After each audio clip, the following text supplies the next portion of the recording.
Le gouvernement a ici au rang de ses priorités la formation technique et professionnelle, ce qui l'a amené à élaborer une stratégie de l'enseignement technique et de la formation professionnelle qui est en cours de mise en œuvre actuellement.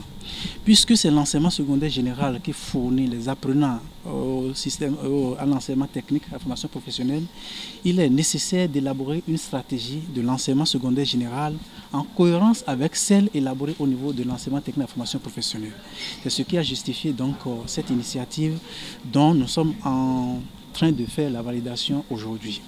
Il faut dire que de façon globale, cette stratégie vise donc à améliorer l'accès à l'enseignement, l'accès avec l'inclusion, n'est-ce pas, à l'enseignement, l'amélioration de la qualité de l'enseignement, ça veut dire que tous les enseignants, tout ce qu'il faut pour que l'enseignement soit de qualité est prévu. Donc l'amélioration des curricula en fonction donc des besoins du marché.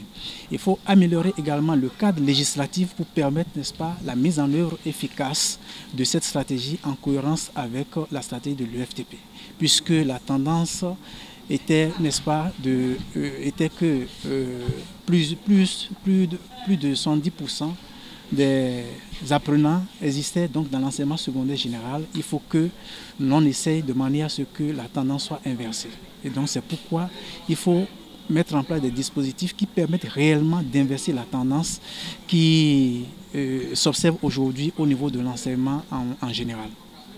La suite du processus, c'est que dès lors que le groupe local éducation va valider ce document, nous allons envoyer le document au niveau du CNE pour les dernières observations, puis passer donc au ministère du Développement chargé de la coordination de l'action gouvernementale pour avoir leur approbation. Puis ensuite, le document ira en Conseil des ministres pour approbation.